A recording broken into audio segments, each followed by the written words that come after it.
This is Plant-Based Briefing, the fierce battle to stop a massive monkey breeding facility in Georgia, by Jordi at unchainedtv.com. And I'm Marian Erickson. This is the Curated Content Plant-Based Podcast, where I narrate a variety of articles on plant-based and vegan topics with permission in about 10 minutes or less every weekday. So now let's get to today's Plant-Based Briefing.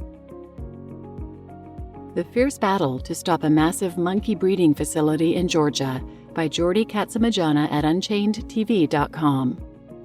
A group of outraged Georgia residents have united to fight a plan to put what would be America's largest laboratory monkey breeding facility in the small town of Bainbridge, Georgia, which is 233 miles south of Atlanta and just 40 miles north of Tallahassee, Florida. The residents, supported by PETA, argue that local officials approved the proposal during an illegally assembled meeting, violating Georgia's Open Meetings Act. Their overarching complaint is that this highly controversial plan was engineered behind the backs of the very citizens who would be impacted, with nobody asking homeowners if they wanted to become neighbors with 30,000 imprisoned monkeys, knowing full well the likely answer would be hell no.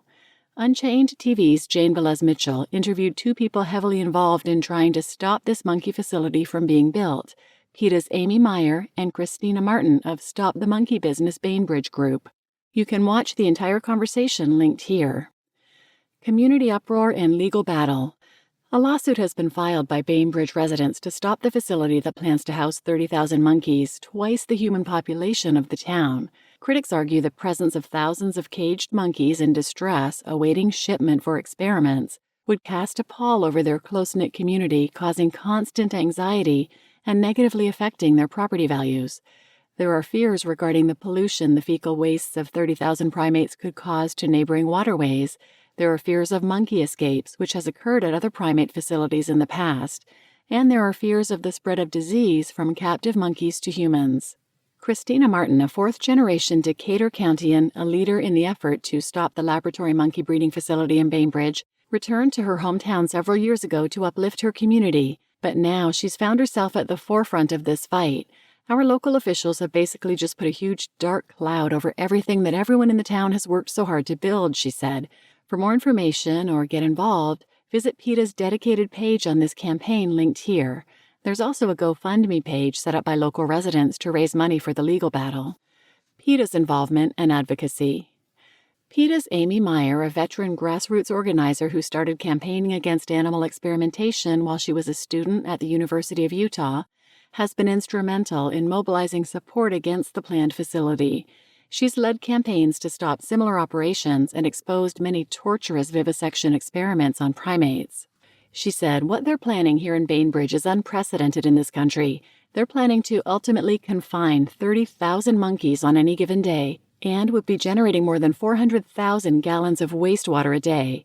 These are all monkeys who would be in the pipeline to be sent to laboratories across the country, where they'll be force-fed chemicals and addicted to drugs like cocaine." The facility's impact on Bainbridge. The proposed monkey breeding facility has sparked significant concern among Bainbridge residents. The potential for zoonotic diseases, environmental pollution, and the ethical implications of breeding monkeys for vivisection has galvanized the community. During public hearings, residents packed the courtroom wearing T-shirts that read, "Stop the Monkey Farm." Martin highlighted the broader implications, stating, "Our Flint River flows straight into the Gulf. This is not only a fight for the town, our river, the beautification, and wildlife. This also affects the panhandle of the Gulf Coast." You can watch another interview about the battle to stop this facility that Unchained TV did with PETA's Kathy Guillermo, Senior Vice President of Laboratory Investigations, linked here. "I think the citizens of any county in any state are far more powerful together than any company or any single legislature." Kathy Guillermo, Senior VP of PETA. Local residents say they need your help to stop it. Opposition to the monkey facility is gaining traction, with residents using various platforms and strategies to voice their concerns. They have organized protests, attended local government meetings, and engaged in public education campaigns. The community's efforts have also drawn national attention, with media outlets covering the unfolding events. Amy Meyer points out, "The citizens of Bainbridge want nothing to do with this. It's clear that the company is not trying to improve human health or bring quality jobs to Bainbridge. All they care about is making as much money as they can while exploiting an endangered species of monkeys." Unchained TV continues to cover the story, providing updates and amplifying the voices of Bainbridge residents. We invite the corporation and/or any Bainbridge government representative on any time to respond. We're on the ground because many people think that it's a done deal, and we're constantly working every single day because it's not a done deal, said Christina Martin. Meanwhile, PETA is battling the abuse of primates for experimentation on numerous fronts. Below, you can watch this video describing how PETA is pledging $1 million to move 1,000 illegally imported long-tailed macaques to the Texas Born Free USA Primate Sanctuary. You just listened to The Fierce Battle to Stop a Massive Monkey Breeding Facility in Georgia by Jordi Katsamajana at unchainedtv.com.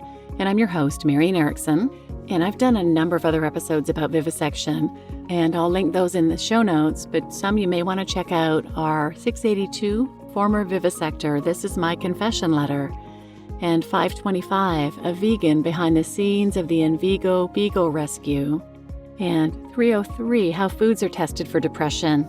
There are a lot more. As I mentioned, I'll link in the show notes.